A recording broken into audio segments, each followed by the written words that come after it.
Hey Indians, this is Jeremy Fuel, Superintendent here at Mississinawa Community Schools. We're going to continue on with our virtual building tours. Today we're going to be focusing on Mississinawa High School. I'm going to be taking you through the presentation, just showing you some of our facility needs at the high school. We did it previously before Christmas break over RJ Basket, and we'll still in the future have coming up Westview and Northview elementary schools as well. So a little bit about Mississinawa High School, originally built in 1977.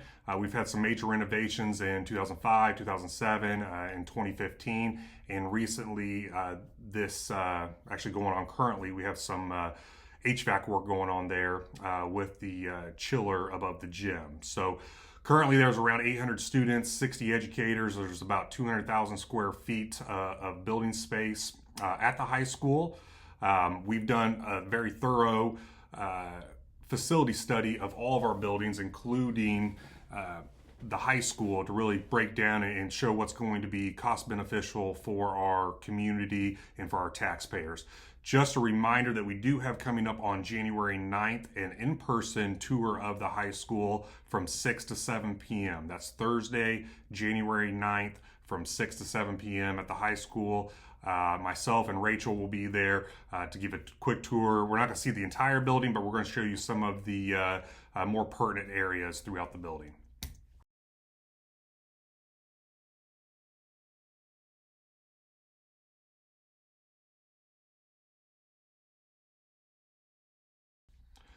So first, just in regards to some of the heating mechanicals, the boilers are nearing their life expectancy, serviceable life expectancy at 20 years old. Dual temperature pumps are 20 years old as well. One thing, this is what we're working on right now, is the York chiller, which was installed in 2005, takes R22 refrigerant, which is no longer manufactured. It's very expensive if you have a leak and you have to recharge the system. We are in the process of swapping out the chillers at the high school currently as part of a previous bond project that was started last summer. Next major mechanical job that we do need to look at replacing our dual temp pump variable speed drives. So what you see in these pictures are the VAV reheat boxes. So that what those do is, as we bring fresh air into the building, it reheats that fresh air. Those are in pretty good condition. They're serviceable. The only thing that we have is when they do get replaced in the future, we do need to consider relocating them, just because of where they're located at currently. It's very hard, tight access to be able to service them. Again, with the VAV air handlers, there's really no recommendations at this time. They are really in very good shape. The Science Wing air handlers, same thing. All of our air handlers are in good condition. So you see the Science air handler there, the Gym air handler, that's one of two of them. No recommendations at this time from the architects or engineers. Same thing with the art and music air handler. Again, fairly new, good working condition, no need for replacement or repairs in the foreseeable future. We have, within the hallways and atriums of the building, you'll see some of these cabinet unit heaters or the convectors. Those are within their life expectancy right now. They're doing their job, small space heating for us, and so no recommendations for replacement at this time. Same thing, another space heater type of unit. That's the locker room cabinet heater. Our controls, which control the HVAC system, the temperature controls, those are getting to the point of needing to be considered for replacement. They're around 15 years is the life expectancy of those. And so we're getting to that point where those need to be upgraded and updated just due to the technology aspects of it, and trying to connect old controls with new systems can be problematic. This is just a typical classroom thermostat. Typically, when you go through and do classroom HVAC upgrades, you would upgrade the thermostats and then link those to the control systems as well.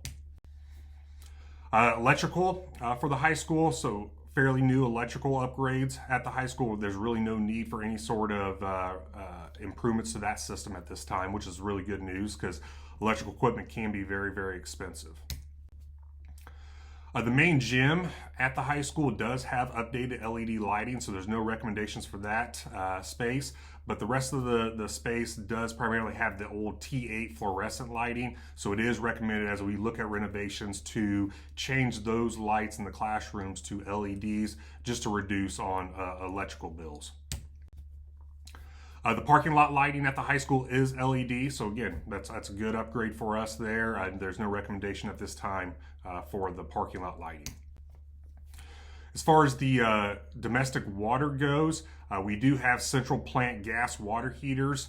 The architects and engineers, when they've walked through these spaces, and we've had several of them that have, they have stated to consider adding remote area water heaters for some of those smaller spaces. As you can see for the art area, we do have an electric water heater over there. Again, we need to consider adding the remote gas water heaters just for energy savings. This is an old gym locker room gas water heater. It still works. There's really not been any major services that we've needed on it, so we're just going to maintain, the recommendation is to go ahead and maintain that system at this time. This slide here is a breakdown just of the mechanical equipment that we have at the high school, the brand, expected useful life, the year it was installed, and then useful life remaining, and just some additional notes there. So you can, I'm not going to read through all of those. You can read through those and look through that list. We have some that are within their life expectancy, some that are beyond. So yeah, that's just the list of our equipment at the high school. As far as site work goes, asphalt, we've had to, when they adjusted the budget and they've changed the way capital projects worked and operations worked back in around 2017, I believe it was. We've had to kind of go from balancing buying buses and doing asphalt repair and some of those site capital project works for us. So we do have some areas of asphalt that do need some crack repair and to be sealed. We kind of have that on a rotational basis right now. Ted, our maintenance director, does a really good job with that, with budgeting our dollars and what areas of our high need. But you do see there that we do have some sidewalk needs for ADA locations as well as asphalt repairs. There's some additional curb work that needs to be done where the curb separating from the sidewalk is recommended. It's not high priority, but it is something we need to focus on in the future, is tearing out curbs and replacing those in the future. Windows are overall in really, really good shape at the high school.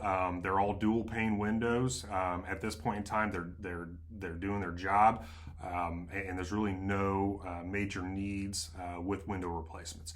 The one thing that the building could use is, since it was built in the 70s, there's not as much natural light in the building, so it is recommended to consider inserting windows or clear story windows in the building to allow more natural light and just bring it up to date for current academic needs.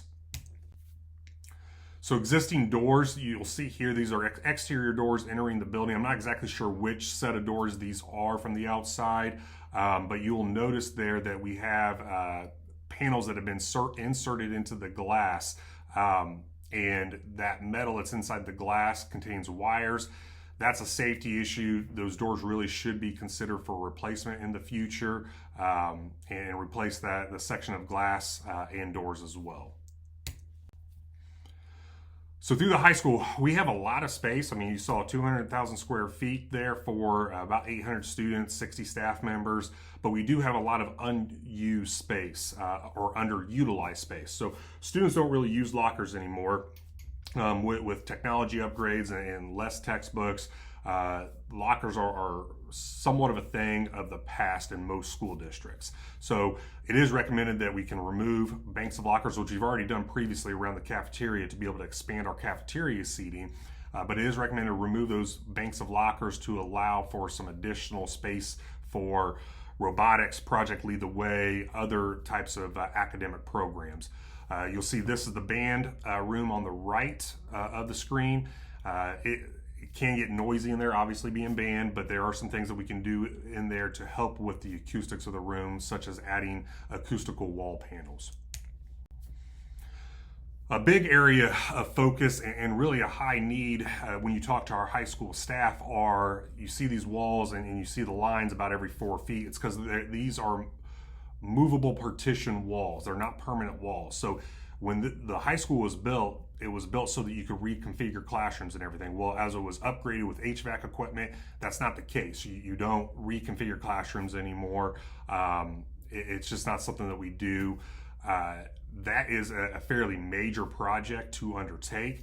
It would involve tearing all those walls out. It involves redoing all the electrical, redoing all of the HVAC work, redoing the ceiling tile, putting in either steel studs with drywall finishes, or going in and building actual cinder block walls in there. So that is a big issue that we have to look at for the future of the high school in terms of major renovations.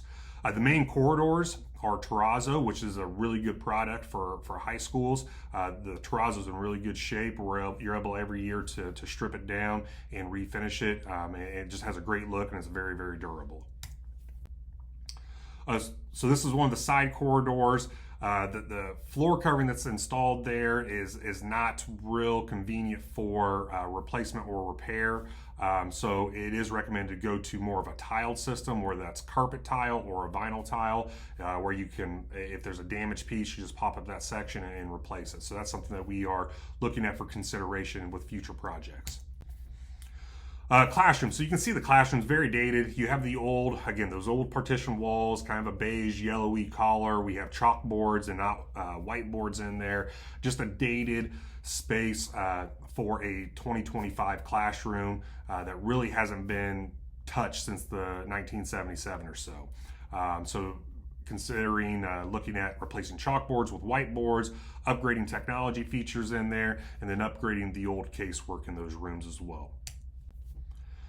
Science labs are fairly renovated. There are some needs possibly for some storage, but the rooms themselves are in really, really good shape. We saw that at RJ Basket. The science wing was in good shape there. Same thing at the high school. Overall, very good shape, a large room, good space for labs and everything like that. Restrooms are dated. It doesn't need a major upgrade because they are ADA compliant, but something we are looking at considering is just updating the tile work in there, paint, the toilet partitions in the bathroom, and maybe the fixtures as well. So just something to consider, that we need to consider for the future at the high school. So the esports room, a lot of involvement from our students in there. If we remove banks of lockers, there's potential for us being able to relocate the esports team to that bank of locker area if we were able to build some additional room space there and such, just to be able to give them a designated space and just a better usable space for them. Same thing goes with our Tribe TV and some of those programs as well. We have made a 1977 space work for 2020 to 2025 technology needs, but it's not to where it really needs to be for our students' academic and their program development. So the media center or library, it's a big space. It's something that we could look to recapture for some additional space and technology needs, just by doing some renovations in there. And we've looked at different options for that space, and I think there are some great ideas out there for us for esports, for Project Lead the Way, for some of those different programs there that could help us make that a more usable space for our students in the future. Door hardware, exterior and interior. You'll see there on the right, a rounded doorknob. That does not meet ADA requirements. So interior door hardware really needs to be replaced along with the exterior door hardware. When you get to a building that's close to about 50 years old at this point in time, I'm not sure on how old the hardware is. I don't know if it's the original hardware, if it's been updated somewhere along the way, but it is something that would be nice for safety reasons to be replaced and upgraded for school safety and security purposes.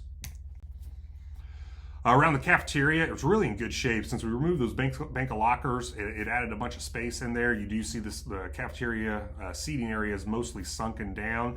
I haven't heard a lot of complaints about the noise there because we don't have a ton of classrooms, but there is the option to be able to potentially look at a glass partition kind of on that parapet wall there that separates the upper level of the cafeteria to the lower level, glass enclosure that would keep the sound kind of contained in the cafeteria. That is an option if we thought it was needed in the future. Kitchen's recently been renovated and really doesn't require any work there, so that's in really good shape.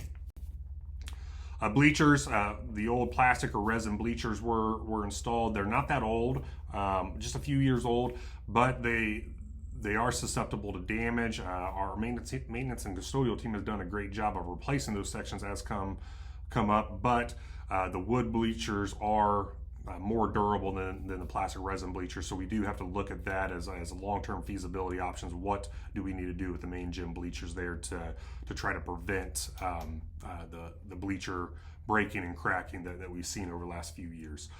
Locker rooms, they really need to be updated. All locker rooms do. I don't know that they've been touched since they were built, really. So need to bring them up to 2025 standards. So that's looking at just complete overhaul in the locker rooms and making it ADA accessible as well.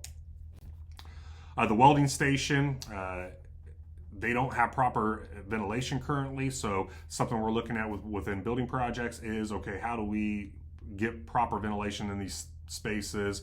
How are we using these types of spaces? What adjustments do we need to make in the future?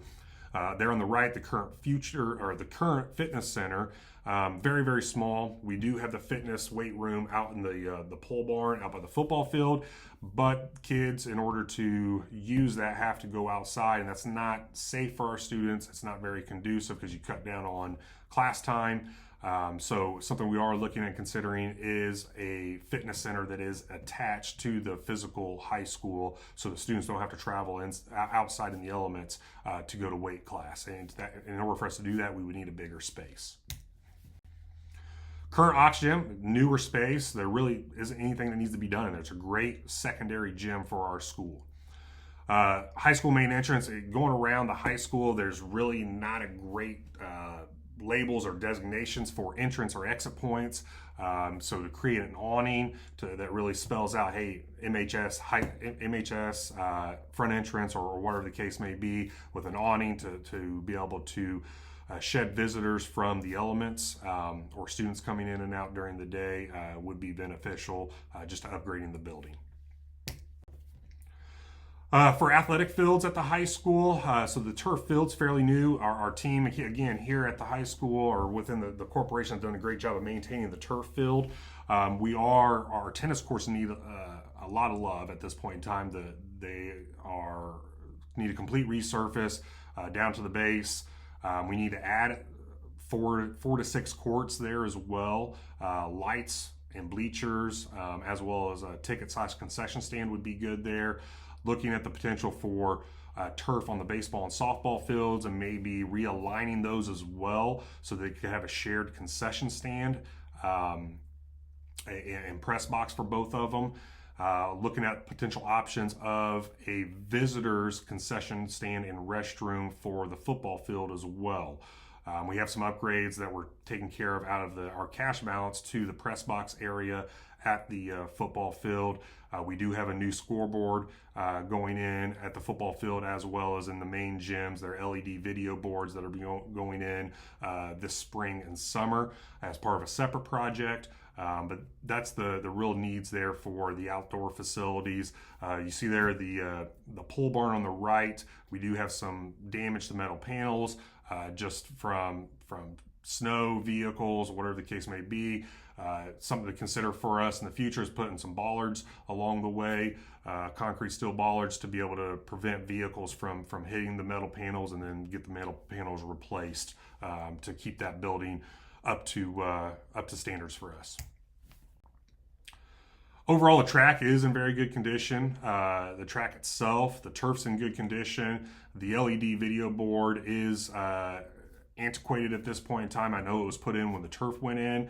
but it has a small video messaging board. So we are looking at, and we already have it going, a new LED board. It's a full LED board, so it's going to be as big as that board, but it will be full LED. The entire panel will be an LED screen, and so that'll be really good for all events. And there's some special events that we can hold by having that type of a board up.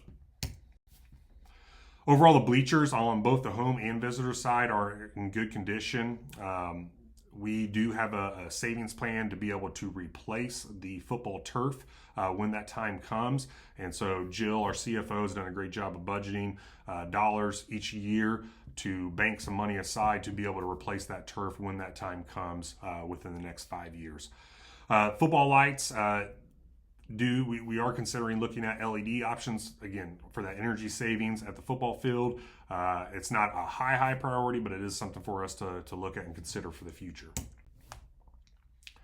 Outside, in some of the locker room spaces, looking at reconfiguring the showers to meet ADA and just provide privacy. You see there on the far left, just open showers.